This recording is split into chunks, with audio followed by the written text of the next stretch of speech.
미션 임파서블 파이널 레코닝 프레스 컨퍼런스에 와주신 모든 기자님들께 진심으로 감사의 말씀 드리겠습니다.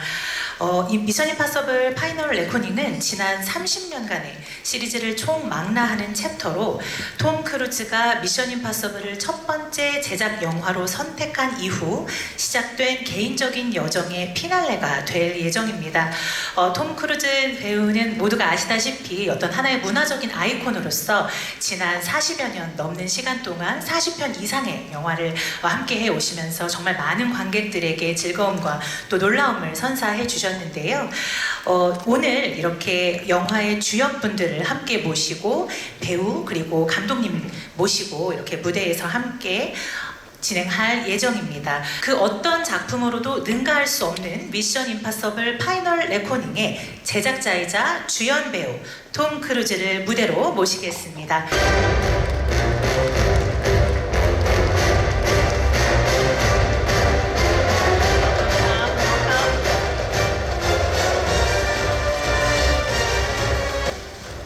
Thank you so much. Please go ahead and take your seat. Thank you very much. So Tom, we were here actually 2 years ago. You said you'd be back. You kept your word, as always. How does it feel to be back in Korea for the 12th time, which is amazing? It's amazing. It's absolutely beautiful. I just want to thank you all for the very warm welcome. I love being here. It's an extraordinary moment, to be here with this film, a film that we've been working on, between Dead Reckoning, this, and Top Gun Maverick. It's really been 7 years for Christopher Macquarie and I, and our cast has been working on it for 5 years. So it's a great honor for me to be here. Wonderful, and it's an honor to have you back. Thank you. Now, you've said that you feel privileged to be able to entertain the audiences. Can you tell us a little bit about why that is? And also, how is the way you do it through the Mission movies so special to you? Just making movies is very special, period. It's been my lifelong dream. I remember being 4 years old and wanting to make movies and wanting to travel the world and make films in there. And I remember making my first movie, Taps, first starring role when I was 18 years old. And being there, laying in bed and dreaming about what my life is going to be like and what I want it to be like. And I remember thinking I'm just going to dedicate everything I have to cinema and storytelling and learn as much as I can, and hopefully I'll be able to do this the rest of my life because I absolutely love it. It's not what I do, it's who I am. And so I'm very grateful. There hasn't been a day that I have not felt privileged, a day that I have not felt very grateful to be able to do what I do. And thank you for allowing me to entertain you. It is an honor. Thank you. That's wonderful, and thank you for entertaining us for so many years. And now it has all led to this. So can you please share with us a little bit more in depth about what you have learned throughout your career and also how that has helped make this movie so impactful? I tell you, what I really dedicate myself to is becoming competent at everything that I do. So the first time I was on a movie set, I basically went and I didn't go to film school. Film school was me studying movies, looking at who did what, and then when I got onto a film set, I would just go to each department and I studied each department. And whether it was wardrobe, hair, makeup, camera, production design, and producing. And so I just started studying those movies, and then I was able to make another movie and I studied that. And then eventually as I started studying the studio system. And then what I do is that I'll learn a skill and then I'll apply that skill to storytelling. So if you follow my career from Taps all the way through, you can see different abilities that I've gained. I remember at Legend, I did a movie, a film where I did my first underwater sequence, and then you can see my movies. I'm saying, how can I do the underwater sequence better? So I've done many, many underwater sequences, and you can see how this has led to the final reckoning, the submarine sequence. And McHugh and I, we've been working together for 19 years now.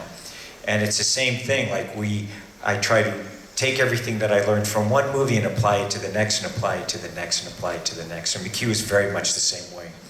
So that's what we do. We try to constantly improve our storytelling ability you see that I learned how to fly airplanes, I fly jets, I fly airplanes, I fly helicopters, I race cars and motorcycles, all kinds.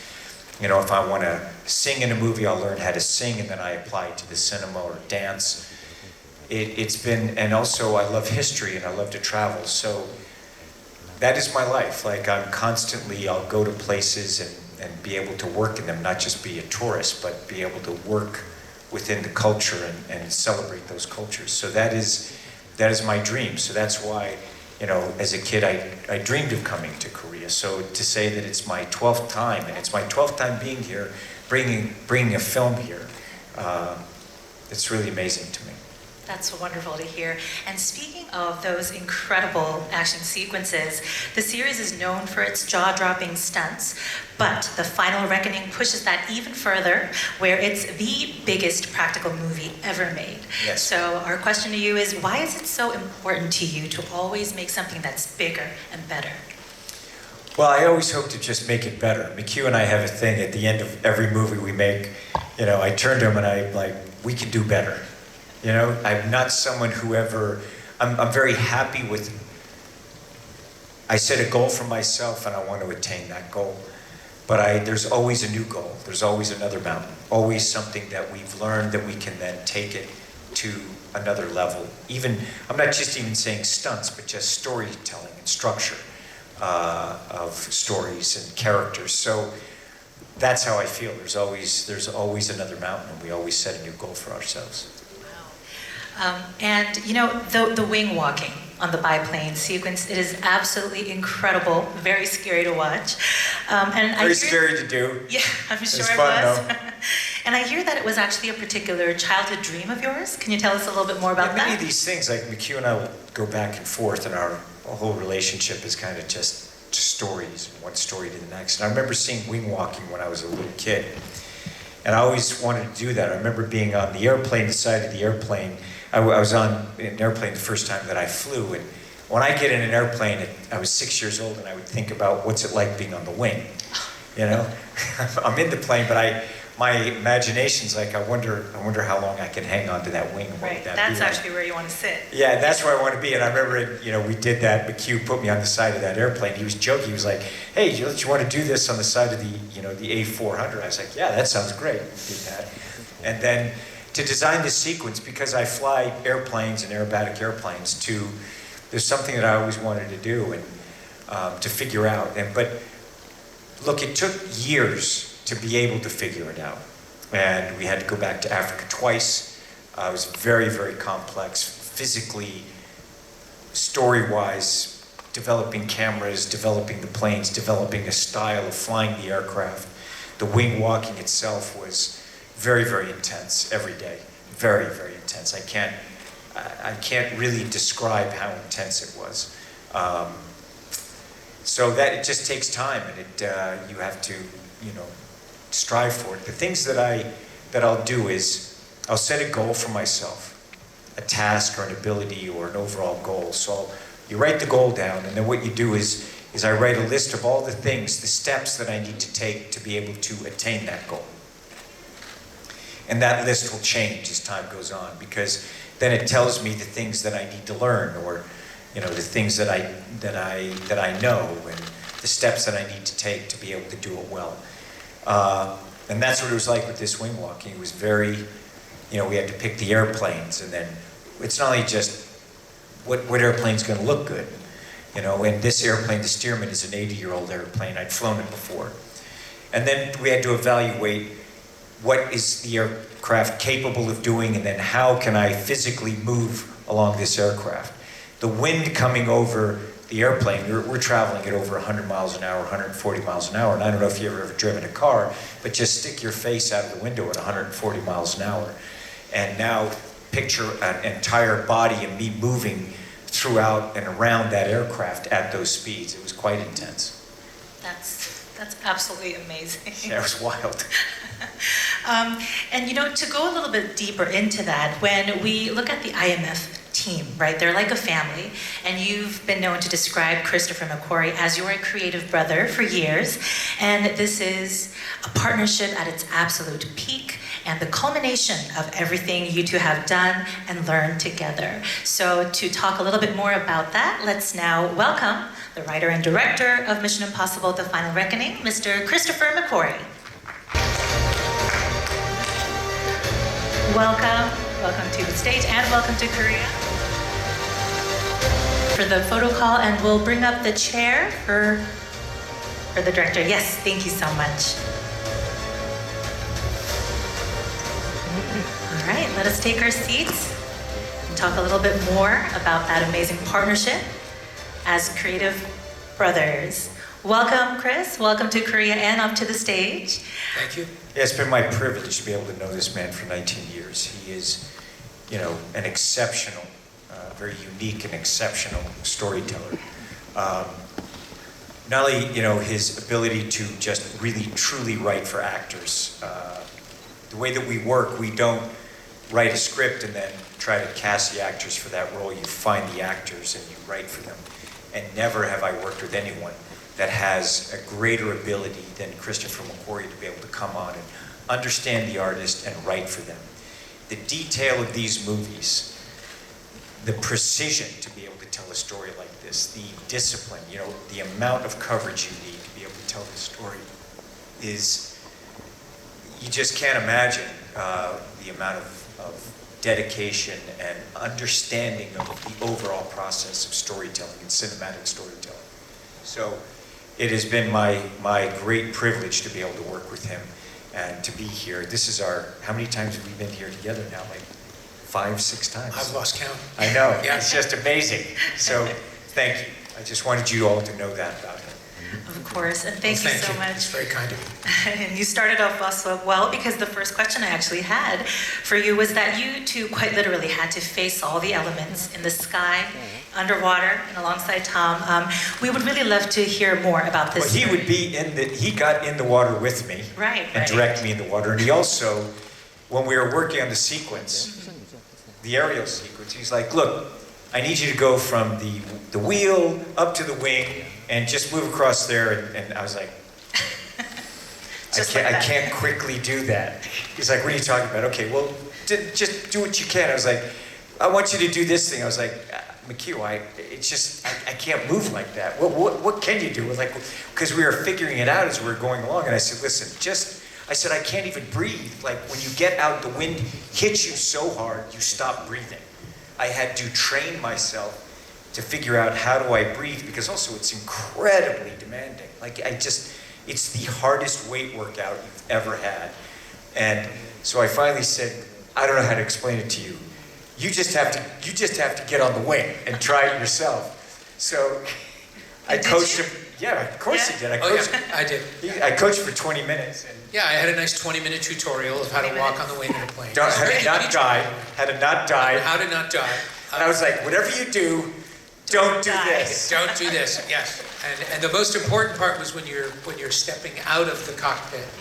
You have to remember that you think you're putting your foot there, but when the wind hits your foot, you're actually putting it back there. So you have to do everything predicting where the wind is going to. And the force of it to move your foot. And Yeah, did that. it's literally like stepping out into another world from when you leave the cockpit. He gets into a jet for Top Gun Maverick. He wrote it and produced it with me and Jerry Bruckheimer. And so he got into the jet. He's flown with me. And I'm his helicopter pilot. I fly him to and from set. My heli Uber. My heli Uber to work, because we're shooting out these locations they're just in the middle of nowhere. So I had my helicopter there, and I'm his driver. wow. Now, after you got on the biplane yourself, did the direction or the sequence change at all after you experienced it? Oh, immediately. It changed everything, and that's what's so challenging about the aerial sequence, the submarine, even the sequences in the Arctic. That until you go there, you can't know. And you learn very quickly not to try to outguess it. You just have to be willing to pivot. You have to be willing to change the plan as soon as you get there. And so it took us 2.5 years to build the submarine. It took 2 years, more than 2 years of planning to shoot the aerial. And we did all the things you traditionally do. We storyboarded and we did animations of what we planned to do. But then once you encounter the physics, absolutely none of that applies. None of that applies whatsoever. And you have to start again, right from scratch. But you have to be willing to stay. You also have to stay on schedule. Wow. I feel like to be able to work together like that, it takes so many different elements in a mixture to create such a profound and pioneering partnership like that. What is the key to that kind of partnership? No ego whatsoever. There's no pride of authorship. What's so great is that every day we go to work with a plan, but we don't get fixated or obsessed on that plan. It doesn't matter how much work you put into an idea. If the idea is not working, drop it, move on to the other thing. And I'm just interested, look, he's an extraordinary storyteller. And from the moment I met him, I'm just interested in what he has to say. And I have tremendous respect for him.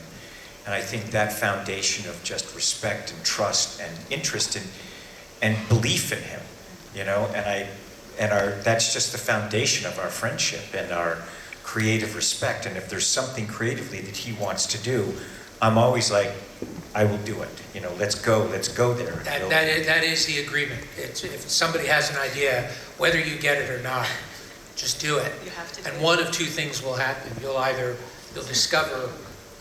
discover something about yourself as a filmmaker, or the person whose idea it was will say, this was a terrible idea. Thank you for trying that. That's what I like. So there's times where I'm going, I really want to try this. He's like, okay, and I try it, and I'm like, sometimes it works, and he'll take it, he'll understand what it is, and then he'll just take it to the next level. And then there's times where I'm like, thank you very much. I appreciate your patience. You're a very patient man. That is a two-way street. There are many ideas I've had where you're also, I was like, that didn't work. I appreciate your support. Sorry about that. I won't do that again. Yeah, but that's the fun of it. It's the joy of creating. It is the joy of entertaining an audience. And the joy of hanging out and being with him and creating together. It's like nothing is better. I love it. It's just so much fun. I think I speak for everyone around the world when I say we're so grateful for that friendship, because we are truly entertained as audiences. And I want to ask you about the spectacular, to say the least, underwater sequence. You, as Tom mentioned, had to be in there in the tank, and you had to communicate with sign language, as I know that you two came up together with yourself. My first question about that is, how scary was it? Terrifying. And I would say that the scariest part of it was the unknown, that we knew while we were planning it, that when we finally got there to shoot it, having learned from the aerial and from the Arctic and from other sequences, that we didn't know what we didn't know. And we were only going to find that out when we got there. That was very, very scary. And the other thing, and what's hard to express when you're watching it, is the mask that Tom is wearing is great for the camera. We can see his whole face, and you can see him from all directions, so it's very cinematic. It is not very efficient for breathing underwater. So Tom is breathing his own CO2, and he's becoming hypoxic as he's doing it. And that made the sequence very, very physically punishing for Tom. The weight of the suit, the wetness, like sometimes the suit weighed up to 125 pounds, and I'm doing pull-ups and moving through it. So when he's climbing around in the set, not underwater, there's no buoyancy. Right. It's like he's carrying weights on his back. It's extremely physically stressful. He's breathing his own CO2, and I'm trying to get the shots as quickly as I can. I'm breathing the oxygen in, and then my air gets trapped in that mask, and I'm constantly purging it. He's directing the sequence. And, I mean, setting the cameras inside that, it was, I've tried to figure it was just like the equation, and I'm constantly trying to recover from the shots and be in a position where I could be there for him. And he's got to watch not only the shot, but he's got to watch me to make sure I'm safe. And then we have to set the camera in such a way that wherever we set the camera, the set is rotating 360 degrees. So wherever you think Tom's going to be, he's only going to be there for a few seconds. Wow. And so each camera position took an enormous amount of time, and all of it involved risk. And when Tom puts the mask on, I have my first AD start a timer, and every 2 minutes, they're telling me 2 minutes in the mask, 4 minutes in the mask. All of that is adding up to the amount of CO2 that Tom is breathing, and how we have to get him out of the mask as quickly as we can. Of course, I don't want to get out of the mask. I want to stay in there.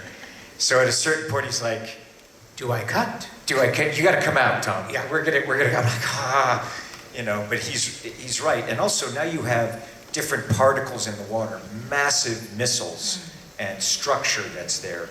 So as I'm going into it, I'm looking at the shot. He and I will go through the cameras together. We're walking through and saying, okay, I'm looking at sharp places where I can get punctured, you know. And the set had its own, it became its own ecosystem. Once it started to rotate, it began raining inside the set, which creates an enormous amount of noise so no one can hear on the inside or outside the set. And it's creating currents and riptides. So Tom wants to swim in a straight line, but the set is sucking him into the most dangerous parts of the set. There are huge shelves with metal hinges. It's very dangerous. Yeah, where I didn't want to get trapped in there. So as I'm acting, there's also, people say, how do you do these things? Like there's cameras around.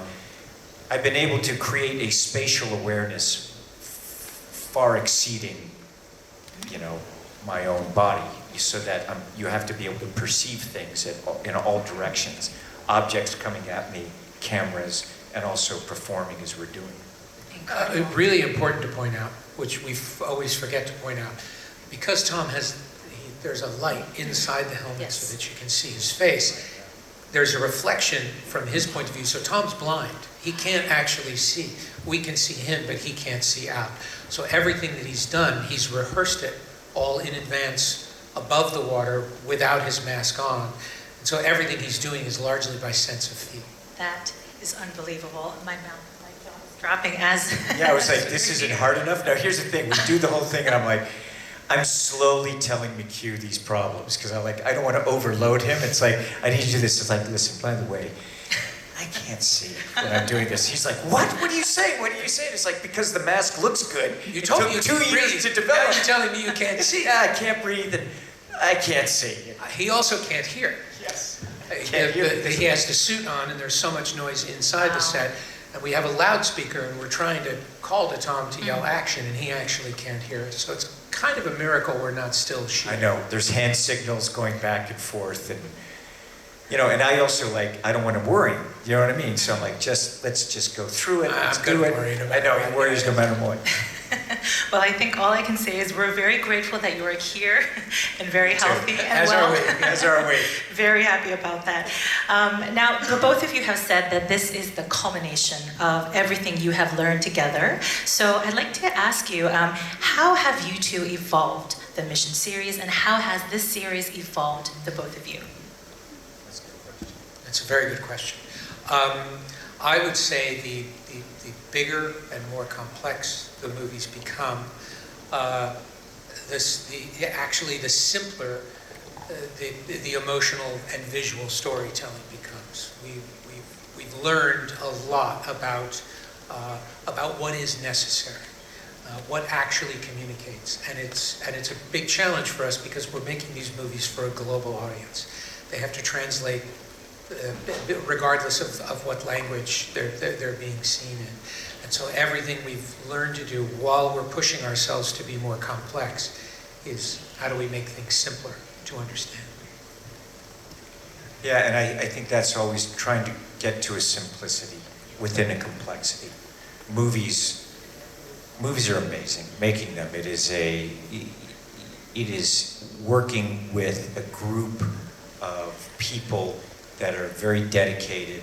It's on a movie set, you're working with people, and we're very fortunate to work with the people at the tops of their fields. And coming together, it's something that I've been fortunate enough my whole life that I've spent in sound stages, editing rooms, mixing stages my whole life. And so how have we evolved? It's that same way. It's like it's constantly trying to hone our skills of storytelling, of anticipating the problems that will be there, being able to handle the pressures, you know, that enjoying the pressure. You know, we have a saying which is, pressure is a privilege. And the thing I also have realized about myself is how much I enjoy the pressure, how much I enjoy the responsibility of making movies. You know, people ask me, you know, I do a lot of extreme things, and they say, don't you ever get afraid? And I remember, the truth is that yes, but I just don't mind feeling it. I like feeling it. It's something that I don't want to do things that I've done before or feel safe in life necessarily. Well, you've done that. Yes. You have done it indeed. And I might. And you have. It's my job to mind. Yes. And I think that's just understanding myself and also having a broader understanding of humanity, which is something that I've always wanted to know. I love people, I love the world, and I'm constantly just learning about that and being able to learn new skills and apply it. Definitely my skill set has increased and will continue so. That's wonderful. And there's a particular group of people that you love, I know. We do love them. Yes. Our amazing cast. The Incredible. audiences love seeing the team come back Oh my together gosh. to tackle the impossible in And these I just epic have to say, movies. this team, these actors, the level of dedication, the level of help and care and friendship that they have given us, is something that you know, we are lifelong friends, and we work with the people that we respect, and you'll see them. I mean, you see them in the movie, just tremendous artists, each one of them. And I think that definitely translates on the screen. So we want to bring the team back together. Before that, we're going to reset the stage. Before we welcome them, Do you need some help? I think we're good. Thank you.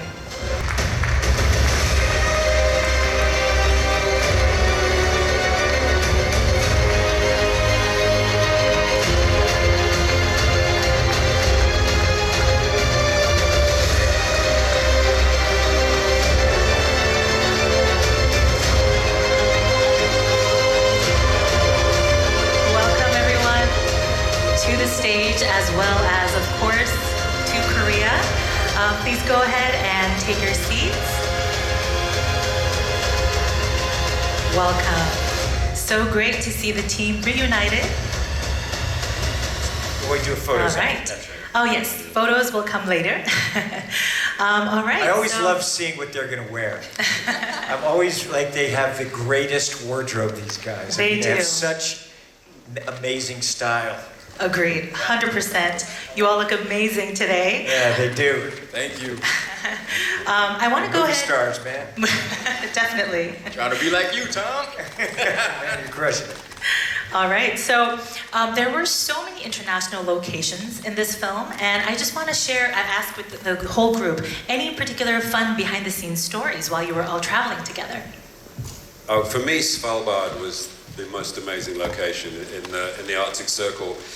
We were all living on an icebreaker, a ship, and we'd shoot during the day on the frozen sea, which was a phenomenal sight and an amazing thing to do. And then in the evening, we'd all sit together in the galley of the ship with all the snacks, and we'd just play poker and other games as well. Bananagrams. Bananagrams, Yeah. shithead. I don't know if I can say that. What did you say? Shithead. And You like to say that? I don't know. I think it's okay if you swear in English. Just don't swear in Korean. But it was just a sense of just real planet Earth, you know, like somewhere that humans shouldn't be. And for us, it was so exciting, and I don't know. That's what I feel like, that camaraderie between the team just really gelled. We would actually have to watch each other's faces to make sure that the noses didn't start to Oh Yeah, my god, I frostbite. almost lost my nose. I right? know, that's Funny, right. Because like right before the take, I was like, oh, I was making a joke that I was losing my nose. You know, I was like, oh, I'm picking up on the ground. That cold. And then we start the take, and everyone is like, bum, bum, bum.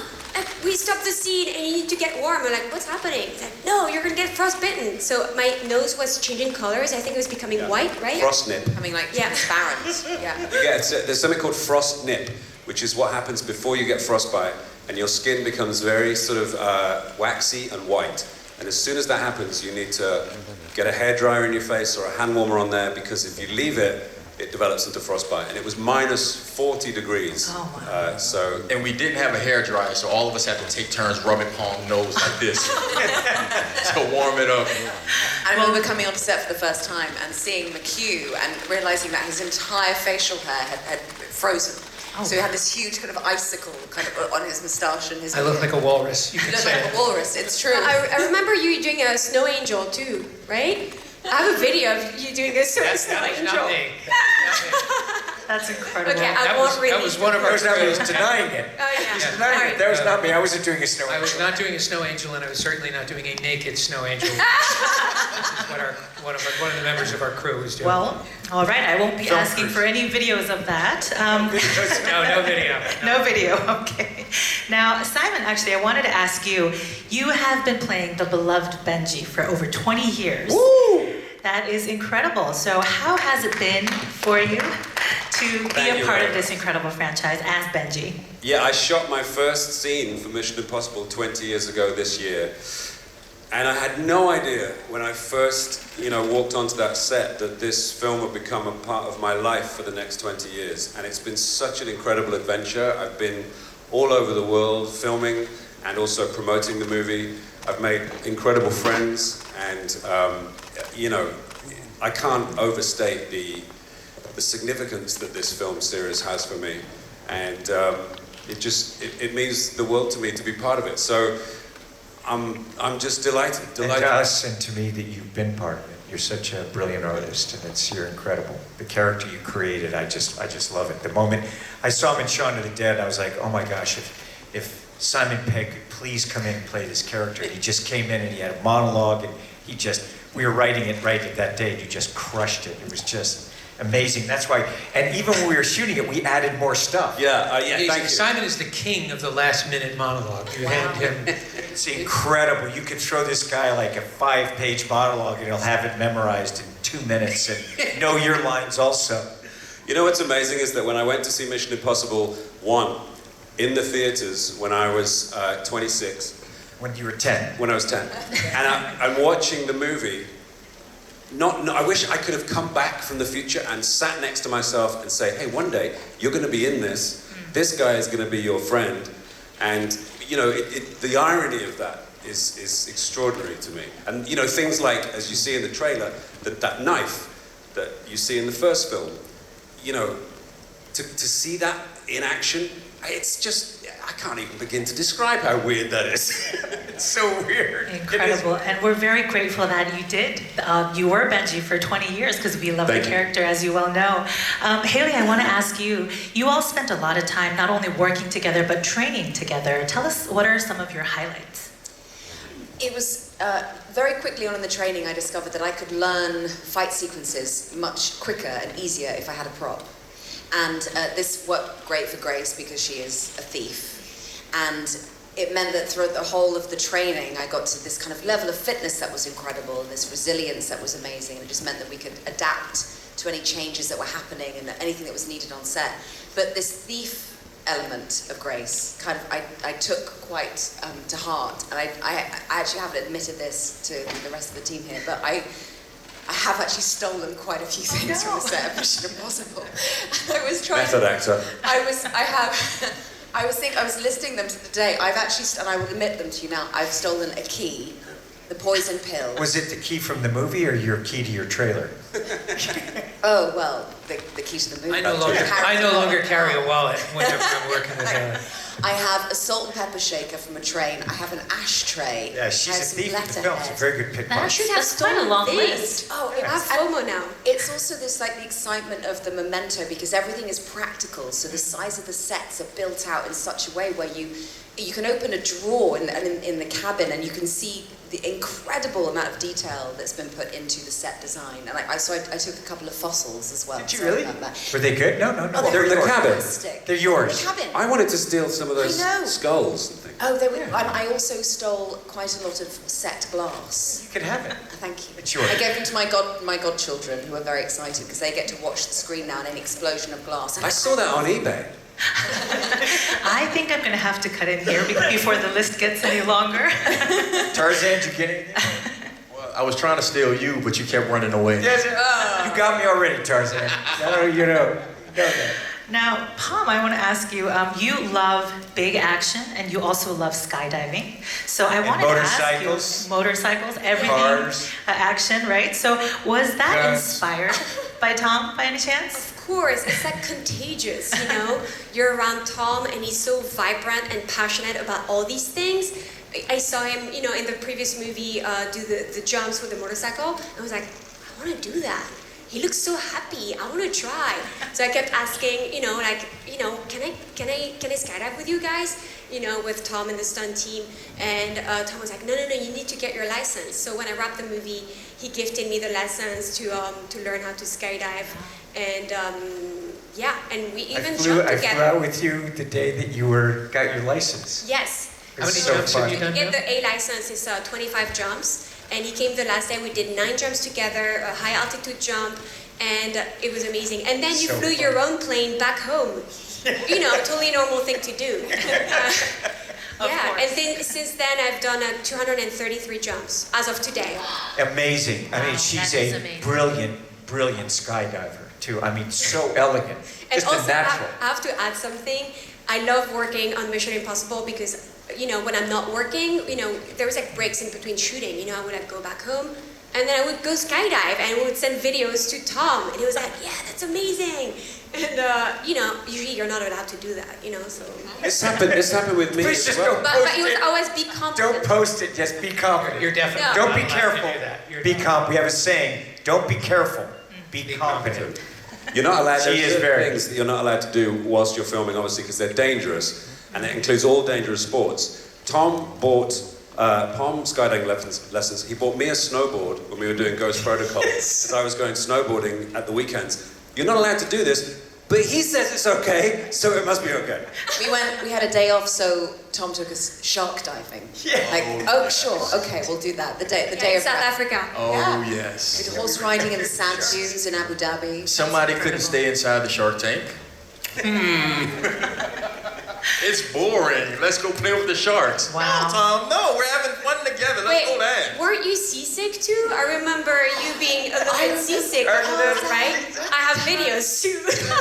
That's right. Turning green, looking very sad. I mean, I'm seasick too, so, you know. And all of this on your day off, Yes. which Yes, is incredible. that's a day off. Horseback riding. That's in just a Abu shark Dhabi. regular day off. That's a day off on Mission Impossible. Oh wow, no wonder you're all such a great team. Tarzan, I want to ask you, so you've worked on 3 films with Tom now. Yes. How has that experience been, and any behind the scenes stories you'd like to share? Oh man, I would say it's been incredible working with Tom. It's been incredible working with McHugh and the rest of the cast, and it's changed my life. Yeah, it's his third one with McHugh too.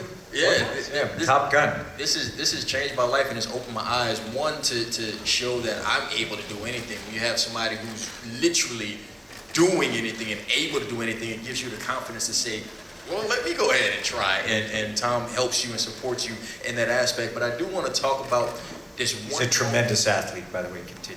Thank you. Tremendous. I do want to talk about this one moment we had in South Africa as we're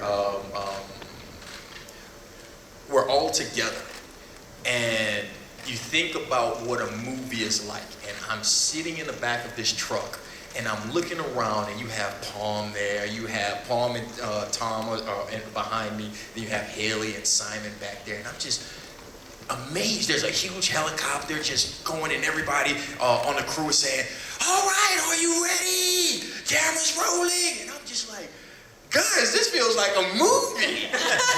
And Hayley and Simon turned to me, Tarzan, you are in a movie. And I was like, oh, but when you... But that was also the day we got intercepted by a giant tortoise Yeah. Yes. on the road, and that's what's so extraordinary about these.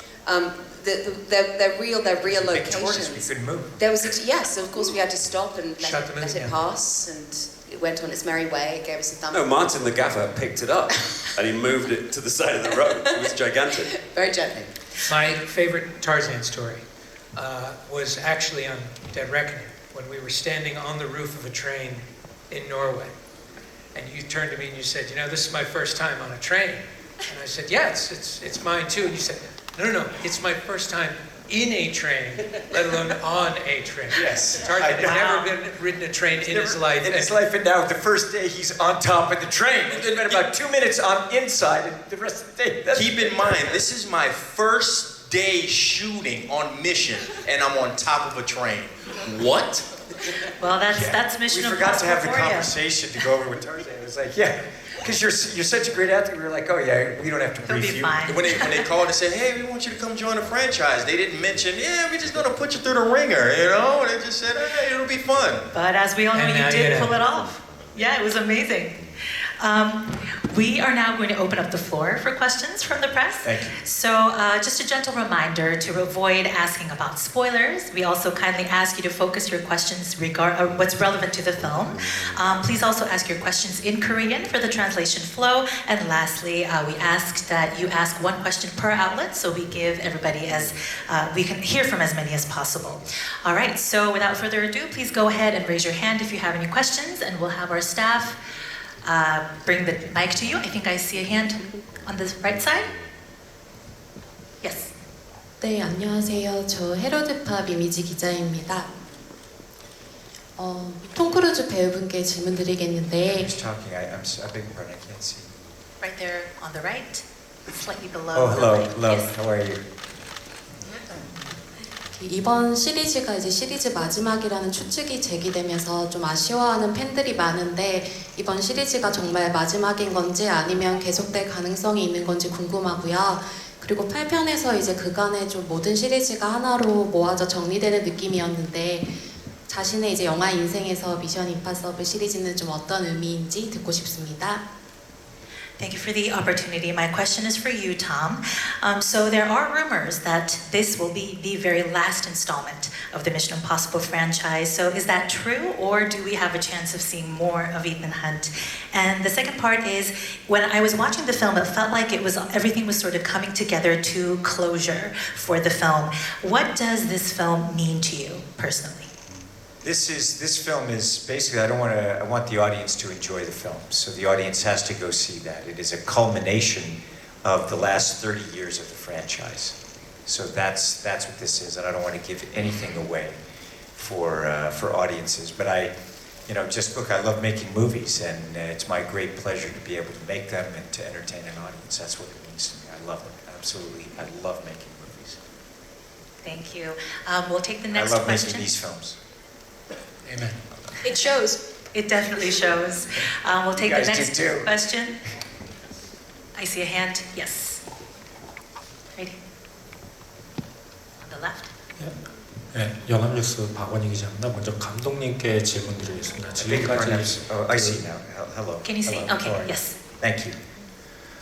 감독님께 질문드리겠습니다. 그 미션 임파서블 시리즈를 가장 많이 연출한 감독님이신데 다른 작품들과 본인의 다른 작품들과 비교했을 때 이제 어떤 차별점을 이번 작품에서 뒀는지 어떤 주안점을 뒀는지 궁금하고요. 다른 배우님들께 또 질문드리겠는데요. 톰 크루즈 외에 이번 작품이 좀 어떤 의미인지 본인에게, 특히 사이먼 페그는 오랫동안 같이 한 걸로 알고 있는데 이번 작품이 어떤 의미인지 말씀 부탁드립니다. My first question goes to the director, Chris. So you are the director that has directed the most number of Mission Impossible movies. What are some of the areas of focus that you wanted to bring to this particular film, and also what differentiates The Final Reckoning from the previous ones that you directed? Second part is to the rest of the cast. What does the Mission Impossible films mean to you? In particular, I'd love to hear from Simon, because you've been with the franchise for such a long time. For me, it's always about character and emotion and story. Obviously these are action films, and we're always pushing ourselves to bring bigger and more unique action. But none of that really matters if you don't care about the story and the characters. And I think what differentiates this from the last one, they're all different. The mission is a living, breathing thing. What I've always said is Mission has a mind of its own, and I go to work every day wondering what Mission has in store for us, not the other way around. And I'm endlessly surprised. And the more we give ourselves over to it, the more we create something unique. And I think this one, what I'm especially proud of in this one is the level of detail with each and every character in the story. That every character has their moment, every character has an emotional arc, and that's really what we set out to do at the beginning of this whole journey. And I feel like we accomplished that. I think we all agree. Well, I'll start. For me, being in these films means the world to me. You know, it's like I said before, it's become such a huge part of my life from a moment which I didn't think would repeat, and it's just given me so many opportunities. And I joined in earnest obviously on 3, but then on Ghost Protocol, which McHugh came in on as a writer. So we've been working together since then, and Tom and I since 3, and I love how, from the very first day, McHugh has grown Benji at a very, very intelligent and sort of measured rate, so that he never, ever did anything that was out of character, and yet he changed dramatically as each film goes on. So he's not the person you met in Mission Impossible 3 now. He's far more capable, he's far more experienced, and McHugh never let that character do too much too soon. And I love you for that. I thank you for creating such a wonderful character for me. Oh, thank you, my friend. You're welcome. I would love to take all the credit for that, but that's really just, again, every character that you're seeing in these movies is an extension of the actor playing them, and that's just you give so much, you bring so much. I wasn't kidding about the last minute monologue. It's amazing where on those days where it's just like, God, I've got to explain all of this stuff so quickly. Simon will do it. Simon will take it. But what's really important about these movies, because it's all exposition, it's all explaining what the next thing's going to be, the way you manage to make it emotional and the way you manage to always imbue everything with emotion. And you're very underrated as an extraordinary dramatic actor. And that's one of the things I love particularly about this movie is the dramatic sequences that you have. It really is something to watch. Simon in this movie, it's very moving to watch it. That how every day we would be in the editing room looking at everybody on the stage, and Eddie Hamilton and I and Tom, we'd all be in the editing room going, God, he's so great. God, she's so amazing. Just look at what she's doing. With nothing, just tiny little expressions, and it's. We spend all the time afterwards just talking about it. We were there just 2 hours ago talking about you guys, talking about him, and I don't want to give it away to things, but it's just such a pleasure to see such talented people just crushing it. It really is, that's what we live for. That's beautiful to hear, and I think that's definitely what like all each of us... one of them has such great, tremendous charisma and tremendous ability and very unique talents, each and every one of them. That's why I like looking at the photos of all of you all together. I just want you to know that. Completely agree, and I think that's exactly what the audiences are going to be saying when we watch the movie in theaters. We'll take the next question over here. Yes. 안녕하세요. 저 ETBC의 강나연 기자라고 합니다. 저는 톰 크루즈 배우께 질문 드리고 싶은데요. 지금 미션 임파서블 시리즈와 함께한 지 30년이 됐고 그 사이에 배우도 이제 30대에서 60대가 됐는데 배우로서 나이가 든다는 것이 준 어떤 새로운 매력이나 장점이 있다면 뭐라고 꼽으실 수 있는지 궁금합니다. My question goes to you, Tom. You've been with the Mission Impossible series for over 30 years, and you were a man in your 30s, and now you're in your 60s. And I want to ask you, as an actor, what does aging and having more years to your name, what kind of new charms, learning, or new insight does that bring to you as a performer? Wait, you're in your 60s? What? It's a rumor. No, he ages backwards. What are you talking about? What is an age anyway? I know Mission Impossible was the very first film that I ever produced, and as I said, I just try to constantly take whatever I learned and put it in the next one. And so, and still every single day I'm learning. Every single day, I'm learning something and setting new goals, and it just gets even more exciting. And that's what I have to say. It's just, you look at the things that we're doing now is even more challenging and more extreme, and we're pushing even harder. So it's those kinds of things, when I look at all the skills that I have attained, and I'm constantly trying to improve those skills and just apply it to storytelling, and it's really, you know, an exceptional privilege to be able to do this. So I think it just makes everything get better and better. Next question. Can we get? Yes. 안녕하세요. 국민일보 임세정 기자입니다. 어제 영화 잘 봤습니다. 근데 어제 영화를 보면서 사실 톰 크루즈가 살아서 한국에 오고 이렇게 만난다는 걸 알고 있으면서도 혹시 이산 헌트가 잘못되는 건 아닌가 되게 긴장을 하면서 봤는데요. 이번 영화에서 진짜 산전, 수전, 공중전 다 있었는데 촬영하면서 솔직히 이러다 정말 잘못될 수 있겠다 아찔했던 순간이 있었는지 뭐 그 정도는 아니더라도 가장 고생을 많이 한 장면은 어떤 것이었는지 궁금하고요. 두 번째로는 아까 계속해서 목표를 세우고 그걸 달성해 나가는 걸 중요하게 여긴다고 하셨는데 사실 팬들의 용어는 이런 위험한 도전들을 하면서 아무 사고 없이 오래 사는 거라고 이제 농담 같은 진담을 얘기하는데요. 지금 시점에서 톰 크루즈의 목표는 무엇인지, 그러니까 뭐 자신의 인생에서도 좋고 아니면 커리어 면에서도 좋고 좀 목표를 말씀해 주시면 좋을 것 같습니다. My question is for you, Tom. So I really enjoyed watching the film yesterday, and while I was watching it, even though I knew that Tom was going to be here in Korea, that you made it out of everything alive and well, I couldn't help but get extremely tense, worrying about what's going to happen to Ethan Hunt. You have done, you fight in all different elements, in the air, in water, everywhere. Were there particular moments or a particular sequence where even you thought to yourself, I might not make it this time, or if isn't to that degree, you were really, really scared? Second part of my question is, you talked about setting a goal and you like to list the things that you want to get to it and achieve that. And the fans, all they want for you is just to see you without any accidents, live a long and happy life. What are your personal goals now, whether it's in your personal life or in your career? First of all, I enjoy the challenges and the pressure of doing what I do. I do it in my personal life, and then I apply it also to storytelling.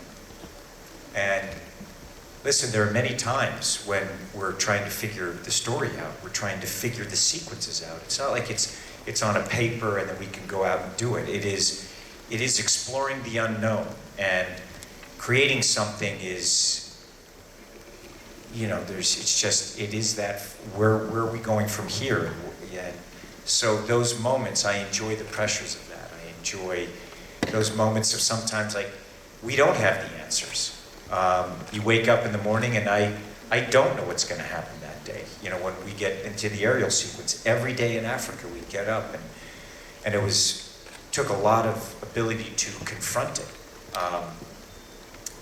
The sequence was more difficult than I thought it would be. Both of these sequences in the film, I knew it was going to be a challenge. And so when you have these things, and the thing is that we're responsible for it. I am responsible for it. I wanted to do this. I also created it, and with him, he created it. So there are moments where it's like, we're here because we wanted to be here.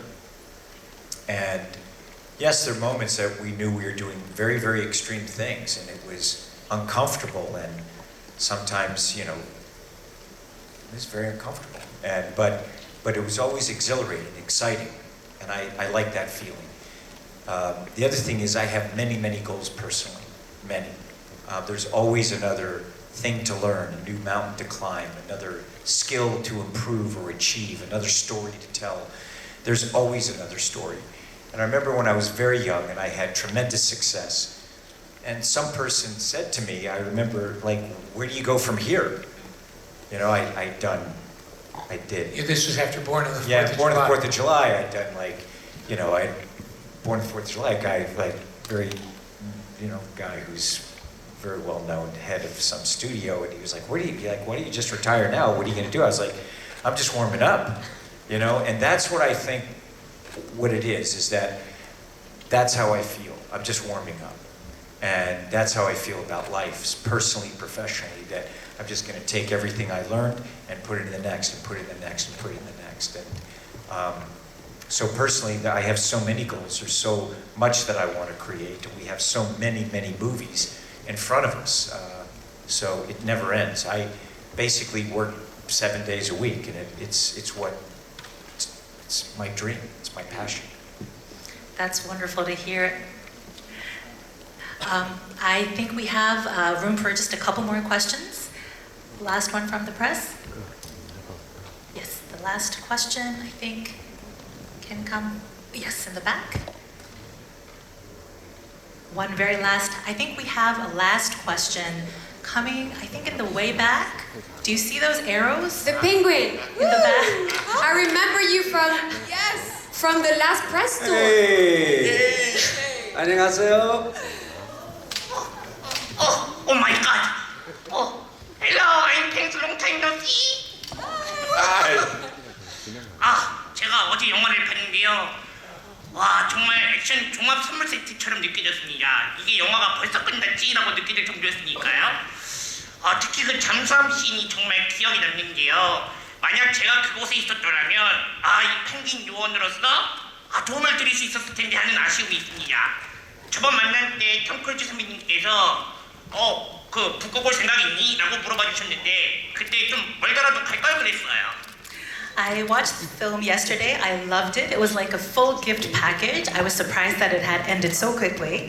I was watching the submarine sequence and I was thinking, because I'm a penguin, I would be a really helpful agent to Ethan Hunt if I were there. So I'm sad that I wasn't. I should have said yes to you, Tom, when last time you asked me if I was willing to come to the North Pole. I should have said yes. Yes, you should have. We missed you. I'm sorry. 그럼 질문 계속 이어가도 될까요? May I ask you a question? 우선 톰 크루즈 선배님한테 좀 질문을 하고 싶습니다. 그 한국 오실 때 혹시 비행기 티켓을 좀 예약을 하셨나요? 그 영화 보니까 혹시 매달려서 오시지 않았을까 싶어가지고요. 그리고 그 한국에는 운칠기삼이라는 말이 있습니다. 운이 70% 그리고 노력이 30%라는 건데요. 그 에단 헌트로서 이제 미션을 수행할 때 운과 노력이 어느 정도 작용했다고 생각하시는지 궁금합니다. My first quick question to you, Tom, is did you get a plane ticket on your way to Korea? Because I feel like you probably sat on the wing of the airplane, so that's why I'm asking you. And I want to ask, in Korea there's a saying that success is a mix of 70% luck and 30% effort or skill. So as Ethan Hunt, what does that mixture look like when you were on your mission? Yeah, I definitely flew on the wing. And I think that, look, here's the thing. Hard work and preparation creates luck. So you can't predict, and you have to be able to have skill. The derivation of art is skill. So the more skill you have, the greater ability you have to be able to face the confusions of life, the confusions of production, and to be able to really create through it. And that when things come that are unpredictable, unforecast, which happens in life and definitely in movies all the time, that we look at it not as a problem, and McHugh and I always go, this is an opportunity. So that's how we look at life. Can I just say, I think it's a good thing you didn't come to the North Pole because you would have been eaten by a polar bear. So glad you said it. I'm so glad you said Thank you. I love you. Love you. Sarage. Well, thank you, Agent Penguin, and thank you, Hayley, for that tip. Now, due to time constraints, we are going to have to wrap up here. But before we go, I'd love to hear each of your last comments to the Korean press, and unfortunately, we're going to have to ask you to keep it quite short. Let's start with you, Tom. Just thank you all very much for having me. It's been extraordinary, this conference and being here. We're all looking forward to the premiere this evening, and I can't wait. So thank you all so much. I look forward to seeing you all tonight. Thank you. Thank you, Chris. It's just a pleasure to be back. We always look forward to coming back to Korea, and it's as always, we just feel very welcome. It's lovely to see all the people, and we love the culture, and we always feel so welcome here. So thank you. 감사합니다 to Korea. I love being here. I came on holiday here last year, so I come here when I'm not working. It's a pleasure to be here, and I can't wait for you to see the movie. We're so excited to be able to share this adventure with you. We've loved making this movie so much, and being able to be here sharing it with you in person, it makes the whole experience that much more exciting for us. Thank you so much for your hospitality and your warmth and your kindness and your ongoing support for our movie. Thank you. I'm very happy to be back, and also my mother was Korean, so you know it just makes it means a lot to me to be back here, and I can't wait for everyone to watch the movie, and the fans are wonderful, and the food is amazing too. I'm gonna stuff my face with amazing Korean food at lunch. This is my second time here, and the reception is the same. There's a lot of love, and we poured our heart into this film. We can't wait for y'all to see it and enjoy it just like we've enjoyed it. And I really want to hug that penguin, so I plan on doing that later. That's wonderful. Thank you all so much. Thank you. Thank you. We are going to wrap the Mission Impossible Final Reckoning press conference here and move on to the final photo call. Thank you all so much. We'll have you put the mics on your seat, and you can leave the stage as we reset it for the photo call. Thank you so much.